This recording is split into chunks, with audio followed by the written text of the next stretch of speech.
अखण्डमण्डलाकारं व्याप्तं येन चराचरं तत्पदं दर्शितं येन तस्मै श्रीगुरुवे नमः।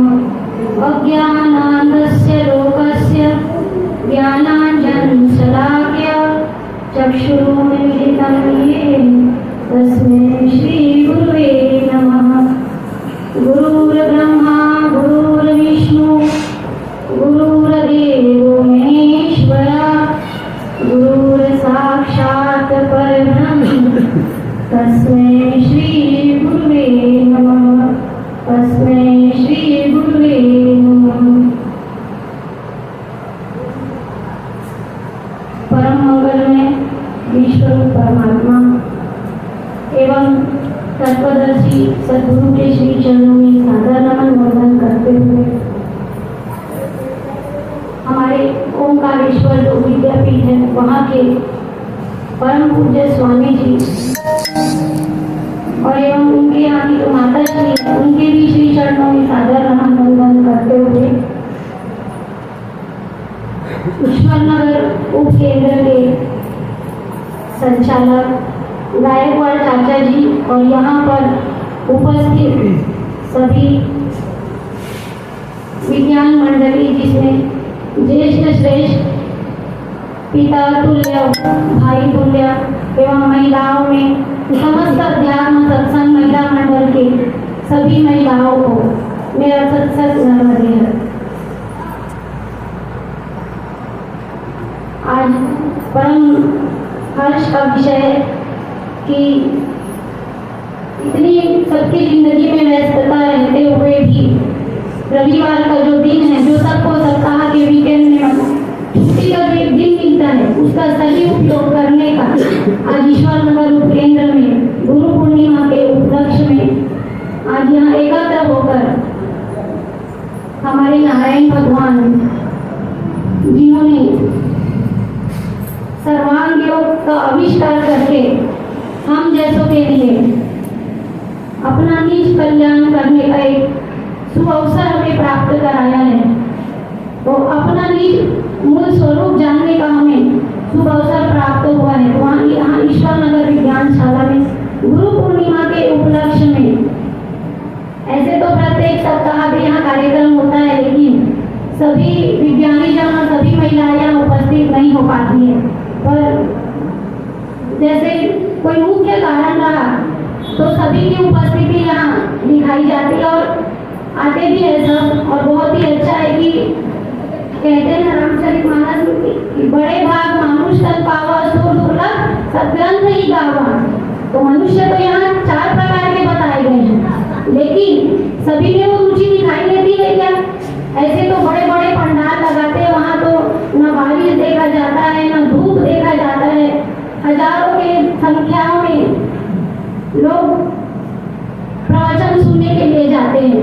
लेकिन जहाँ ऐसा विज्ञान युक्त सत्संग जहाँ पे पिंड और ब्रह्मांड का एकाकीकरण, जहाँ बताते हैं कि जो पिंड में है वही ब्रह्मांड में सद्गुरु के द्वारा जो प्रसाद वितरण होता है, यहाँ ऐसे जगह बहुत अल्प संख्या में लोग उपस्थित रहते हैं। हमारे जो चतुर्युग मालिका के जो 90 अवतार है स्वयं नारायण भगवान मायानंद जी चैतन्य, उन्होंने अमरकंटक की कपिल धारा के पास कपिल गुफा में अथक प्रयास करके हम जैसों के लिए जिन्हें अज्ञाता की भी मतलब सत्संग के बारे में जिसे कोई ज्ञान नहीं, जिसे कोई नॉलेज नहीं, उनके बारे में कितने सरल ढंग से सर्वांग योग के माध्यम से ये बता दिए कि हर व्यक्ति अपना निज मूल स्वरूप जानकर अपना उद्धार कर सकता है। इसमें बड़े ही सरल ढंग से 8 अध्याय के माध्यम से बताया गया है कि पिंड ब्रह्मांड का एक ही देखा जो बाहर को भीतर देखा। तो हमारे पास में भगवान के द्वारा बताए गए सर्वांग योग में 4थे अध्याय में बताया गया है कि मानव के पास में क्या है, तो मानव सदैव हमेशा बचपन से ही क्या है तो साधन संपन्न इस धारा में आता है। भगवान से विश्व परमात्मा से हमारे पास में जो 8 साधन है उनमें क्या है तो स्वयंभू प्राप्त हुआ है। पृथ्वी जल अग्नि वायु आकाश मंदी अहंकार, यही मेरे प्रकृति के अष्टांग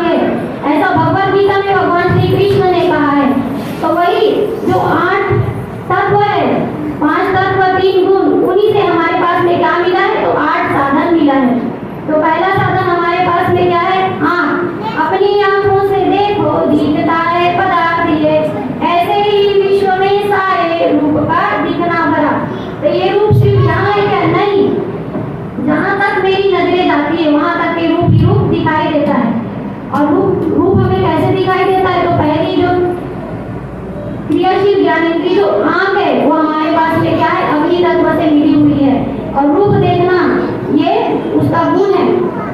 उसी प्रकार हमारे पास में दूसरा साधन है त्वचा। इसे हाथ लगा देखो, आता है स्पर्श ध्यान में। ये स्पर्श भाव सर्वत्र विश्व में है भरा हुआ। ये स्पर्श भाव भी मैं बता सकूं छू रही हूं तो आ रहा है क्या? नहीं। इस विश्व में कहीं भी हाथ लगाकर देखे अपने सहित तो स्पर्श का अनुभव आता है। स्पर्श के आकार प्रकार भले ही हो सकते, चिकना, खुरदरा, मुलायम, ठोस, लेकिन शब्द का पहचान हमें कैसे होता है? तो हमारे पास में जो वायु तत्व से बनी हुई जो दूसरी क्रियाशील ज्ञानेंद्रिय है त्वचा, उससे ही हमें स्पर्श की अनुभूति होती है। तीसरा साधन हमारे पास में है कान। इसमें शब्द है स्थायी, बजा के कान से सुनो। वैसे ही विश्व में सारे स्थित है शब्द भाव भी। ये शब्द सिर्फ यहाँ है क्या? नहीं, विश्व में कहीं भी ठोक बजाकर जैसे हम देख लिए तो क्या है? तो स्पर्श है। इसके लिए हमें क्रिया करनी पड़ती है। भगवान ने भी हर सर्वांगियों के हर इसमें बता दिया कि देखो देखो। तो कैसे देखना? तो इसको अनुभव करके प्रत्यक्षीकरण में देखना, प्रयोग करके देखना। ये रखा हुआ है कि इसमें शब्द नहीं है, लेकिन क्रिया करने से शब्द पता चलता है। तो इसके लिए हमें प्रयोग करना अति आवश्यक है। तो आकाश तत्व जो है उससे मिला हुआ तीसरा क्रियाशील ज्ञानेंद्रिय हमारे पास में क्या है? तो कान है और शब्द की अनुभूति लेना इसका कार्य है। चौथा हमारे पास में साधन है जिह्वा। जीभ से ये लगा देखो, वस्तु में कुछ स्वाद है, संपूर्ण विश्व में भी है, ऐसे ही ये भरा हुआ। अब मैंने बताशे को जीभ से लगाया तो सर्वांगियों में भगवान ने ये नहीं कहा कि बताशा मीठा है।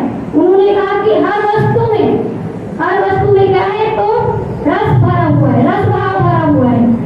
ये तो भले ही इस वस्तु के उसके प्रकार हो सकते हैं, मीठा, खट्टा, तीखा, चरपरा, ये, लेकिन कैसे पता चलता है? जब तक हमें जीभ से नहीं लगाकर देखेंगे तो हमें कैसा पता चलेगा कि ये मीठा है, ये खारा है? तो हमें ये कैसे पता चलता है कि चौथी क्रियाशील ज्ञानेंद्रिय जो जल तत्व है उससे हमारे पास में चौथा तत्व जल तत्व जिससे बनी हुई जिह्वा जो हमारे पास में चौथी क्रियाशील ज्ञानेंद्रिय के रूप में है और रस का अनुभव कराती है हमें सदैव। फिर उसके बाद पांचवा है नासिका। नाक से सूंघ के देखो, गंध है इसमें भरा, इसी रीति लगो सारे दृश्य में गंध भी रमा। तो ये सिर्फ इस फूल में है क्या? सिर्फ गंध या सिर्फ इस बताशे में या सिर्फ इस पुस्तक में? नहीं, विश्व के प्रत्येक वस्तु में गंध भरा हुआ है। उसके लिए भी हमें अनुभव करना पड़ता है। तो क्या करना पड़ेगा? नाक से सूंघ के देखो, नाक के पास इसे लाना पड़ेगा। या फिर हम रास्ते से कहीं से गुजरते रहते हैं तो गंध और दुर्गंध की अनुभूति हमें हो जाती है। तो वो हमें कैसे महसूस होती है? तो जो जल पृथ्वी तत्व से बनी हुई जो नासिका क्रियाशील ज्ञानेंद्रिय हमारे पास में वो गंध और दुर्गंध का हमें अनुभव कराती है। तो इसी को मायानंद भगवान ने बता दिया कि यहाँ जो 5 तत्वों का सूक्ष्म भेद लगा दिया, इसी में 5 का व्यवहारंशीकरण आ चुका। रचना शब्द की सारी बातों को बतला गई और गुणे इनके आगे वे तीनों सूक्ष्म रूप है। अब हमने सूक्ष्म स्थूल से स्थूल का दर्शन किए। अब मन कैसा है? तो मन सूक्ष्म है। तो मन को जानने के लिए हमें क्या करना पड़ेगा? तो इसका संग करना पड़ेगा, इसे हमें ग्रहण करना पड़ेगा। मन जो है वो हमेशा 3 गुणों में कार्य करता है, सत्वगुण, रजोगुण और तमोगुण। तो इसे भी 5वें अध्याय के माध्यम से बता दिए कि धी के साथ मिला देखो, वस्तु में गुण सत्व है, संपूर्ण विश्व में भी है, ऐसे ही है भरा हुआ। इसे सिर्फ देखने से पता चल रहा है क्या कि इस वस्तु में कौन सा गुण है? नहीं, तो इसका संग करना पड़ेगा। वो भी कैसा? तो इसका मैंने पेस्ट बनाया चूर्ण और इसे घी के साथ मैंने मिला करके खाया। तो खाते समय भी मुझे अच्छा लगा और इसका परिणाम भी अच्छा। तो शुरू से अंत तक परिणाम में भी, मतलब प्रयोग में भी अच्छा और परिणाम में भी अच्छा। तो इसी को शास्त्रकारों ने क्या कह दिया? तो सत्वगुण का नाम दे दिया। अब इसी मिश्री बताशा को मैंने जल के साथ में मिश्रण करके पिया। अब अभी कभी धूप निकलती है, कभी वर्षा आ जाती है, तो कैसा 2 मिलवा भाव तो प्रकृति में ही दिखाई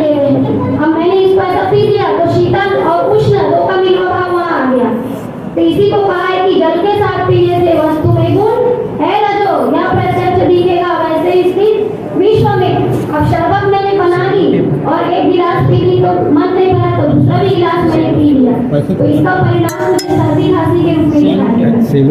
तो इससे क्या सिद्ध होता है कि उपयोग में तो मुझे अच्छा लगा, लेकिन इसका परिणाम जो है वो थोड़ा अच्छा नहीं लगा मुझे। ये दो मिलवा भाव यहाँ प्रकट होते हैं, तो उसी को शास्त्रकारों ने क्या कह दिया, तो रजोगुण का नाम दे दिया गया।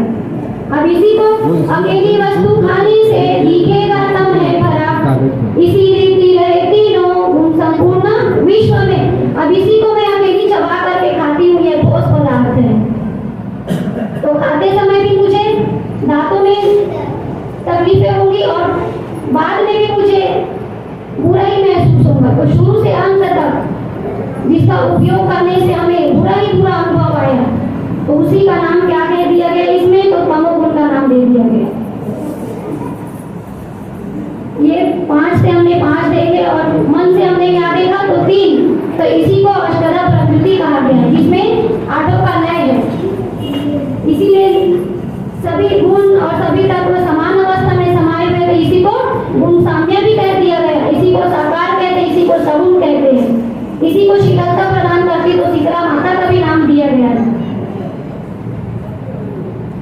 अब हमें भ्रम हो जाता है, हमें नहीं, मुझे ही भ्रम हो जाता है, अपना ही बताना है यहाँ बैठ कर किसी और करने, क्योंकि ये ज्ञान सिर्फ अपने में आत्मसात करने का है।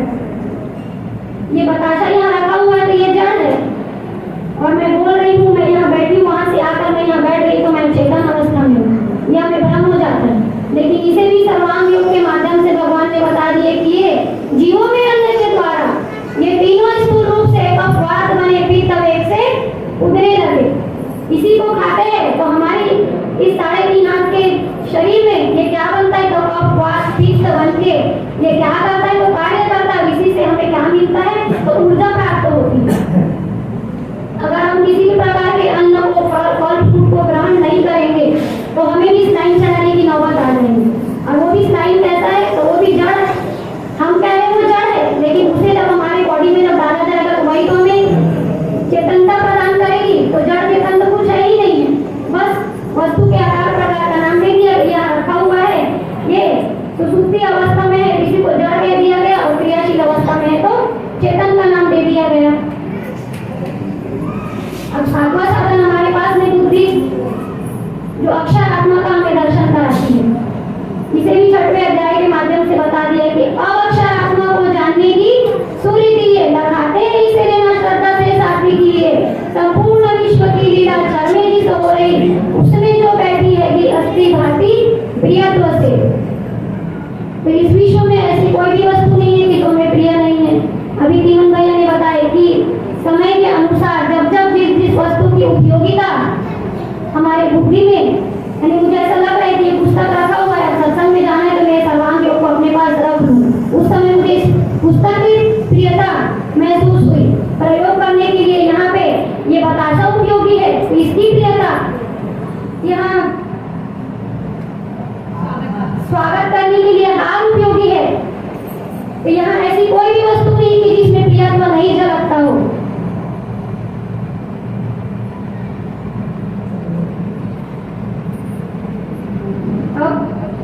हमें भ्रम हो जाता है कि ये मीठा मीठा दिख रहा है तो ये साकार है, और इसके अंदर जो नहीं दो भाव प्रकट हो जाते, साकार अलग है और निराकार अलग है। तो उसको भी सद्गुरु भगवान ने बता दिया कि दृश्य साकार वही है निराकार भी वही। ये सफेद सफेद दिख रहा है, ये साकार स्वरूप, और इसके अंदर जो मिठास जो भरा हुआ है जो इसके मध्य में, तो वो क्या है, वो निराकार भाव। इन दोनों को हम अलग अलग कर सकते हैं क्या? नहीं। इतना भाग भी अगर मैंने अलग कर दी, इसमें साकार भी और इसमें निराकार भी है, मिठास अलग नहीं हुआ। तो इसी को कह दिया कि दृश्य साकार वही है निराकार भी वही, और दोनों का धाम भी है तो उसको सर्व है कहा। तो इसके लिए भगवान ने क्या कह दिया, तो इसका नाम निरूपण कर दिया जाए। प्रत्येक वस्तु का यहाँ पे हम जब तक ये नाम संबोधित नहीं करेंगे तब तक हमारा कार्य सुचारू ढंग से नहीं चला सकते। तो इस पिंड में इसे सर्वांग योग पुस्तिका का नाम दे दिया है। यह माई खाली फूल, तो विश्व में तो अनेकों नाम है, और ऐसा कह दिया कि विश्व ही विश्व रूप परमात्मा है। इसमें क्या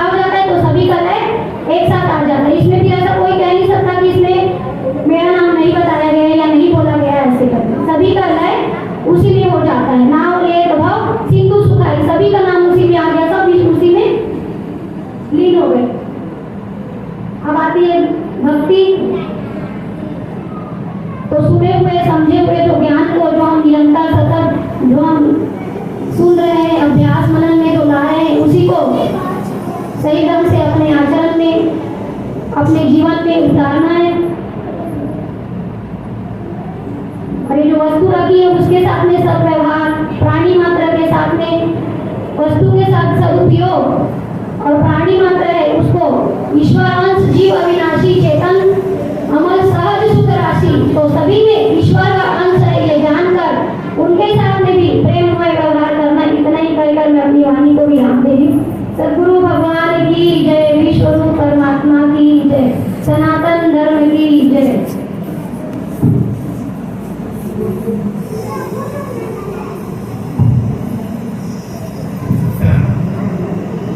हेलो, बहुत बहुत धन्यवाद राजेश्वरी साहू जी।